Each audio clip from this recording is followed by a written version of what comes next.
मानवताको पतनको बारेमा केही कुराहरू सिक्नेछौँ। उत्पत्ति 3 अध्यायको 1 देखि 24 पदमा आखिर मानिसको पतन कसरी भयो त भन्ने कुराहरू आज हामी यहाँनिर हेर्नेछौँ। उत्पत्ति अध्याय 3 सायद बाइबलीय कथाको सबैभन्दा महत्त्वपूर्ण क्षणहरू मध्ये एक हो।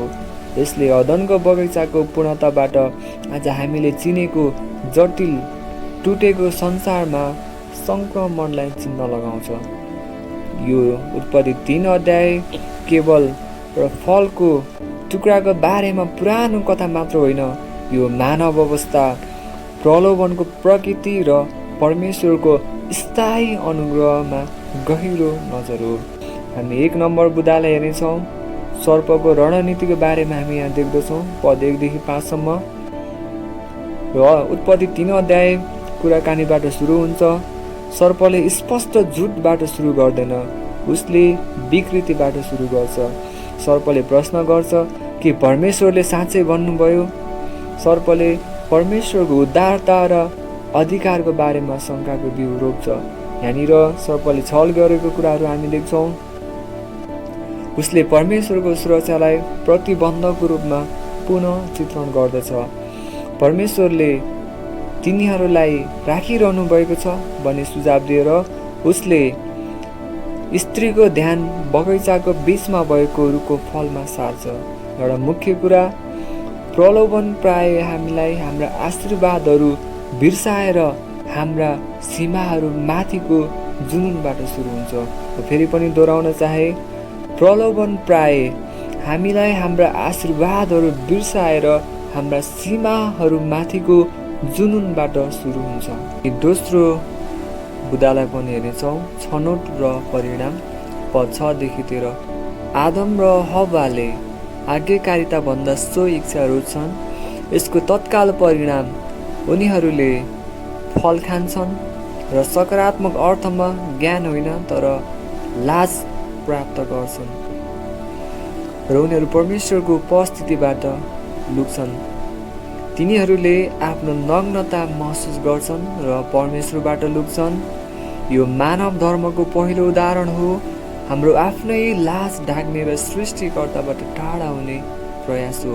म फेरि पनि दोहोऱ्याउन चाहे, यो मानव धर्मको पहिलो उदाहरण हो।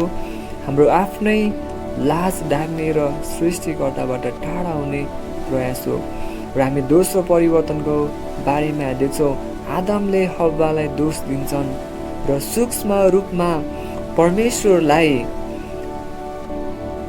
हव्वालाई दिएकोमा दोष दिन खोजेको कुराहरू हामी देख्छौँ र हव्वाले सर्पलाई दोष दिन्छन्। यसकारण जवाबदेहिता पतनको पहिलो पीडा हो।